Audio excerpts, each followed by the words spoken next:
En el 2013 se nos sería presentado de la mano de Adult Swim un producto audiovisual que todos hemos visto por lo menos una vez en nuestras vidas, Rick y Morty, donde conocemos a Rick Sánchez. ¡Guabalobadobdo!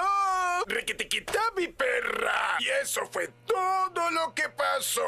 El hombre que puede construir un universo en una batería y arruinarte la infancia en menos de 3 minutos. Porque Rick no es solo un genio alcohólico, es el espejo roto de lo que podría ser la humanidad si tuviéramos 300 de IQ y 0 apego emocional. Pero, ¿quién es Rick Sánchez? Científico, inventor, destructor de civilizaciones y abuelo. Impotencia científica versus vacío emocional absoluto. Rick no tiene límites, excepto el límite del alcohol en sangre que el cuerpo humano puede tolerar. Y créeme, ya lo rebasó hace 3 planetas. El hombre que lo sabe todo pierde todo sentido de propósito, como un dios aburrido que juega con hormigas y luego las pisa para ver qué tan rápido gritan. El abuelo que ha vivido guerras interdimensionales, la pérdida de su esposa y de cierta manera la de su hija. Rick no conecta porque sabe que todo es reemplazable. El trauma lo convirtió en un hombre que construye universos para nunca quedarse en ninguno. Pero decir que ha vivido mucho es simplificarlo demasiado. Rick no solo ha presenciado tragedias, las ha sentido en carne viva. Y lo más cruel es que con su mente no puede olvidarlas. Cada victoria en su vida tiene el sabor amargo de lo que perdió antes de conseguirla. Ha visto mundos arder y no mover un dedo. No porque no le importe, sino porque sabe que incluso si los salvara, algo o alguien acabaría destruyéndolos de nuevo. Rick aprendió temprano que la estabilidad es una ilusión. Familias perfectas, sociedades prósperas, amores eternos. Todo es un castillo de naipes en un universo que sopla con fuerza. Ese entendimiento lo volvió pragmático, pero también profundamente cínico. Sabe que nada es permanente, y por eso prefiere no pegarse. Para él, la conexión humana es como una cuerda en medio de una tormenta. La puedes agarrar, pero tarde o temprano se romperá. Y cuanto más fuerte la sujetes, más dolerá cuando se rompa. En su pasado, cada pérdida es una marca distinta. Diane y Beth fueron el inicio de un vacío que nunca dejó de expandirse.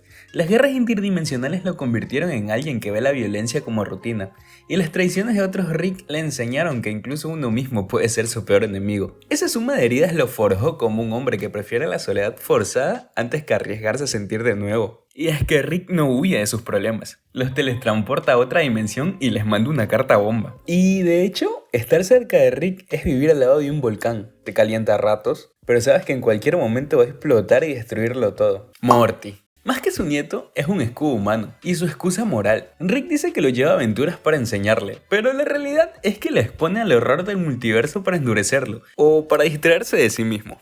Summer. Irónicamente, la que más se parece a él. Summer tiene ese lado de todo me importa una mierda que claramente heredó del abuelo. Beth, su hija, que vive con la necesidad constante de demostrarle que vale algo, aunque Rick nunca se lo diga. Y Jerry. Aquí no hay misterio. Rick lo odia porque representa todo lo que él desprecia. Mediocridad, dependencia y una vida construida de ilusiones pequeñas. El patrón es claro, Rick no enseña a amar, enseña a sobrevivir, porque para él, el amor es solo otra variable que el universo se encargará de aplastar. ¿Y cuál es el origen del monstruo? Aquí vamos a la raíz. ¿Por qué Rick es así? No es que un día se levantara y dijera, voy a convertirme en un nihilista alcohólico que puede destruir la realidad. Hubo un detonante claramente, y su nombre es Rick Prime. En la versión más establecida, Rick Prime, una versión más fría, arrogante y psicópata que nuestro Rick, es decir, el C-137, aparece en su vida ofreciéndole la posibilidad de unirse a él y abandonar la rutina para dedicarse por completo a la ciencia, sin distracciones como la familia o moralidad. Rick C-137 lo rechaza, y Rick Prime hace lo que cualquier sociópata interdimensional haría. Coloca una bomba en su garaje y frente a los ojos de nuestro Rick, destruye a Diane y a Beth niña. Ese momento es el Big Bang de su oscuridad. Desde entonces Rick C-137 deja de ser un simple genio y se convierte en un huracán que arrasa con todo buscando venganza. Su vida se vuelve una misión de cazar a Rick Prime. Pero como todo en su existencia, la persecución se convierte en algo más, una obsesión que lo define y lo destruye al mismo tiempo. O sea, imagínate odiarte tanto que la versión de ti que te cae peor destruye a tu familia y tú dices, ok, ahora voy a intentar 100 maneras de matarme a mí mismo. Y esto nos lleva a otro punto clave en su vida, la guerra contra el resto de Ricks. Para encontrar a Rick Prime, nuestro Rick empieza a matar y manipular a otros Ricks del multiverso. Esto provoca que surja una alianza de Ricks, la famosa ciudadela de los Ricks. En lugar de unirse, C-137 lo ve como lo que es realmente, un club de autoadoración para ególatras que se creen especiales. Y así empieza la guerra. Rick C-137 contra todos los demás Ricks que lo ven como una amenaza. escaramuzas interdimensionales, asesinatos estratégicos y sabotajes científicos. El resultado, la ciudadela termina debilitada y fragmentada. La ciudadela de los Ricks no es solo un lugar, es un monumento al narcisismo colectivo. Una comunidad donde cada Rick se cree el centro del multiverso. La variedad es enorme, de hecho. En un multiverso de infinitos Ricks, el nuestro es tan miserable que probablemente ganó un concurso por eso. Y bueno, la guerra con la Federación Galáctica fue otro episodio de la misma tragedia repetida. Rick, con su ego y genio sin límite, destruyó la Federación al infiltrarse y desmantelar un sistema desde dentro, causando una caída colosal de hecho. ¿Y esto le dio paz? Para nada. La Federación fue un enemigo externo, mientras que Rick Prime era un enemigo personal, íntimo, imposible de destruir con un blaster o una bomba. La persecución de Rick Prime es más que física, es psicológica. En cada rincón del multiverso, Rick C-137 busca pistas, fragmentos de su pasado roto, y a ese enemigo que es también un reflejo suyo. Pero la búsqueda es una trampa, porque mientras más lo persigue, más se hunde en la obsesión. La venganza no es liberación, es una prisión con vistas a la autodestrucción. Rick Prime no es solo el responsable de la muerte de su esposa, es la manifestación de todo lo que Rick odia de sí mismo. Enfrentarlo es mirarse en un espejo deformado, un Rick que abrazó el nihilismo absoluto sin frenos ni remordimientos. Rick Prime no era un villano cualquiera, no era un genocida más, ni un loco con un plan imposible. Era el recordatorio vivo de que en algún lugar del multiverso él mismo podría haber sido igual de despiadado, igual de arrogante y vacío. Rick Prime no solo le arrebató a Diane, y de alguna manera a Beth, también le arrebató la posibilidad de seguir creyendo que era mejor que otros Ricks. Cada vez que Rick avanza en la cacería, revive el momento de la explosión, el olor a quemado, el vacío inmediato. La persecución se volvió su forma de vivir, porque sin ella, ¿qué le queda? Esta obsesión es un motor, pero también una prisión. Rick dice que lo hace por justicia, pero en realidad es venganza disfrazada. Una venganza que no le devolverá a Diane ni a Beth, ni le dará la paz que dice buscar. Rick no corría hacia la justicia, corría hacia una confrontación con su propio reflejo, el más oscuro de hecho. El simple hecho de que Rick Prime existiera confirmaba sus peores sospechas, que el dolor, en vez de humanizarte, podría convertirte en un monstruo. Y la batalla final no fue solo física, sí, hubo disparos, explosiones, y el ingenio tecnológico de dos genios llevados al límite. Pero en el fondo fue un choque de filosofías. Rick Prime peleaba para reafirmar que nada importa y que todo es un juego.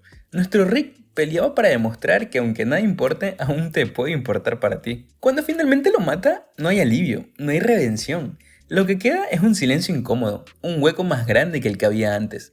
Porque Rick siempre pensó que destruir a Rick Prime sería como cerrar un capítulo. Pero la verdad es que no había capítulo, solo un libro entero de dolor que él mismo escribió. Porque la venganza no borra la herida, solo la cicatriza de una forma en la que duele cada vez que la tocas. Rick descubrió que no estaba buscando justicia, sino una excusa para seguir viviendo. Y al perderla, se dio cuenta de que el verdadero enemigo siempre fue la soledad que lo esperaba en casa. Y a todo esto, su amor imposible, Diane. Rick pudo viajar en el tiempo, clonar universos enteros, manipular la materia a nivel cuántico, pero nunca pudo volver a tener a Diane, no porque no pudiera físicamente, sino porque entendió que cualquier versión creada de ella sería falsa. Y para alguien tan obsesionado con la verdad y la autenticidad, eso es peor que la muerte. En cierto modo, Diane es su ancla emocional, el único recuerdo de humanidad genuina que le queda, pero también su condena a perpetua, porque cada vez que le recuerda se hunde más en su cinismo y el alcohol, porque el amor perdido duele más que cualquier agujero negro. Podemos decir que Rick encarna la tragedia del genio consciente, sabe que el amor es lo único que da sentido a la vida, pero también sabe que ese sentido es frágil, mortal y en su caso irreparable. Y de hecho podemos apreciar mejor esto en el episodio 10 de la temporada 7. En este episodio se expone a cada persona a sus peores miedos. Y para Rick, ese miedo no es un monstruo ni un enemigo interdimensional. Ni siquiera es Rick Prime, es Diane. No porque ella en sí le cause terror, sino porque su sola presencia representa todo lo que perdió y todo lo que teme volver a perder. Cuando Rick la ve, no está frente a un fantasma ni un recuerdo, sino una versión viva, sonriente y dispuesta a compartir con él lo que alguna vez tuvieron, como si nada hubiera pasado, como si el pasado nunca se hubiera roto, y Rick, por un instante, baja todas sus defensas. Construye para ella un robot cantante que cocina, y organiza un día en el zoológico. Trata de recrear una vida doméstica que en la realidad le fue arrebatada, pero Esa ilusión perfecta es también una trampa. Diane no es solo una figura de amor, es la personificación de una felicidad que Rick sabe que no puede mantener. Mientras más tiempo pasa con ella, más se desgasta. No es el Rick sarcástico, indestructible y ególatra que conocemos, sino un hombre vulnerable, que empieza a consumirse, como si su cuerpo entendiera que esa vida no es real y lo castigara por quererla. Y ahí está el verdadero miedo, no que Diane lo deje, sino que él mismo arruine todo, que incluso en el escenario perfecto, sin guerras ni tragedias, encuentra la forma de destruir lo que más ama. Porque Rick no confía en el universo, pero tampoco confía en sí mismo. Este episodio lleva al límite no solo los miedos de Rick, sino su dolor más profundo, la pérdida de Diane. En el ápice del episodio, tras un momento de vulnerabilidad, Rick admite con voz quebrada: No quiero hacerlo. No quiero, Diane. Creo que mi mayor miedo es dejarte ir.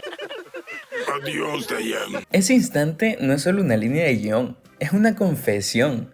Rick está enfrentando que ha buscado a Diane sin éxito en otros universos, que incluso su genialidad no puede superar lo irremediablemente perdido. Ella no es solo un recuerdo, es el vacío que definió en quién se convirtió. La despedida no es grandilocuente, no hay un discurso de amor eterno ni lágrimas hollywoodenses. Rick simplemente acepta que tiene que dejarla ir, que aferrarse a esa versión idealizada es quedarse atrapado en un sueño que lo mata lentamente. Sale del Fear Hall sabiendo que no recuperará a Diane y que nunca podrá. La perdió una vez y su mente le recuerda que la perderá de nuevo. En ese contexto, Diane se convierte en algo más que una esposa muerta. Es el punto fijo de toda su vida emocional, la raíz de su cinismo, su autoexilio y su incapacidad para creer en segundas oportunidades. Y aunque ese reencuentro en el Fear Hall sea falso, el dolor que deja al despertar es tan real como el día en que la perdió.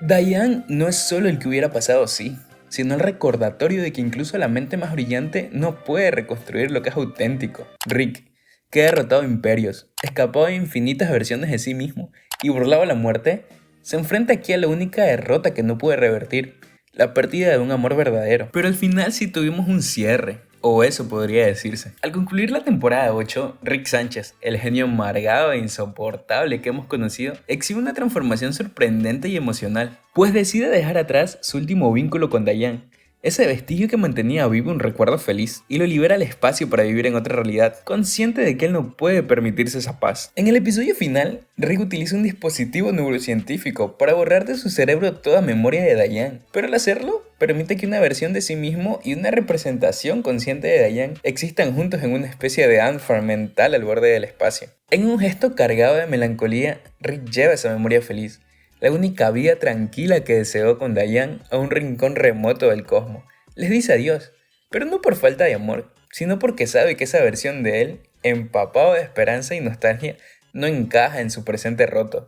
Este acto no es heroico ni egoísta, es profundamente simbólico. Rick libera a Memory Diane en una vida feliz que nunca podrá tener, mientras él decide mantenerse distante. Acepta que aferrarse a ese recuerdo sería una cárcel emocional. Preferiría no recordarla, a vivir bajo la culpa y el dolor perpetuos. Rick ha recorrido un camino que va desde la búsqueda implacable de venganza con Rick Prime hacia algo que podría llamarse empatía, pero su evolución no consuela, ofrece un escape silencioso y definitivo más allá de él. Diane, su amor perdido, finalmente puede existir en paz, pero solo si él desaparece del cuadro. Esto refleja un tema recurrente en Rick, el sacrificio del amor y de la felicidad genuina como una forma de autolealtad. Deja ir ese último vestigio de humanidad no porque quiera olvidarla, sino porque sabe que mantenerse con ella sería renuncia total a lo que se convirtió. Y cerrando esta parte, o de hecho el video, Rick no es un villano, pero tampoco es un héroe. Es un espejo distorsionado de lo que todos podríamos ser si tuviéramos la inteligencia para ver más allá de las mentiras que nos contamos, y la desgracia de no poder olvidarlas. Tal vez el verdadero motivo por el que Rick lleva muerte a todas partes no es para protegerlo, sino para recordar que, en algún rincón de su ser, todavía queda un pedazo de humanidad que no ha podido destruir. Y ese pedazo es lo que lo salva de convertirse en el monstruo definitivo.